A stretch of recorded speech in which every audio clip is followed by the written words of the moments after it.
Kenya Airways has reduced the frequency of flights to New York, citing low demand on the ultra-long-haul route. The airline says it has rationalized the trips for the winter season, and as such, flight numbers will be less than had been anticipated between November and March 2019. Mwangi explains why the airline was compelled to do this on the newly introduced route. Kenya Airways had scheduled daily flights to and from New York, but when the airline hit the air cruising, it was jolted by the reality on the ground, a reality of lower demand than anticipated. The airline has become the first in the East African region to fly non-stop to the United States, with an ultra-long-haul flight from the JKIA in Nairobi to New York's JFK International Airport. It's actually been an interesting flight. The fact that it was a 15-hour flight was a little bit terrifying, 15 hours seated. But it's been a good experience. The ride is, the flight was very comfortable. Slept a lot, so you don't feel the difference in terms of time. We also have reduced the time that we will be operating from Nairobi to US from 25 hours to less than 15 hours, which is a major milestone. The long flight is comprised of 4 pilots and 12 flight attendants, who divide themselves into shifts to take care of its massive demands.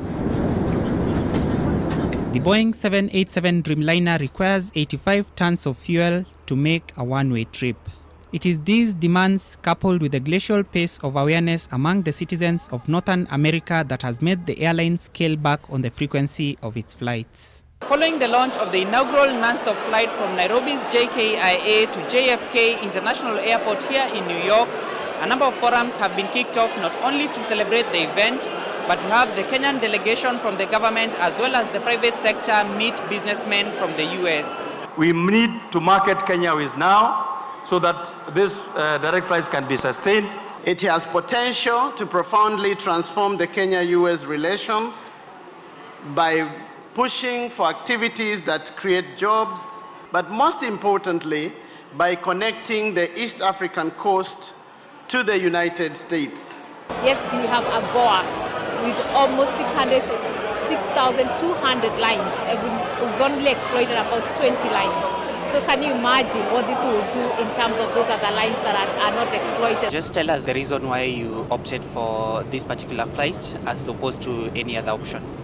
Yeah, I chose this flight mostly just because it was the cheapest option. I'm connecting to Dar through Nairobi, and previously I had flown to Dar but connecting in Amsterdam. Actually, I chose it because it was direct from New York. I live in Montreal, so for me it was really easy to go to New York and then straight to Kenya. Just this week, KQ announced that it will be flying daily to Mogadishu in Somalia, flights that were to begin on Thursday. But the airline has pushed the launch date to the 5th of December due to additional airline and operational requirements.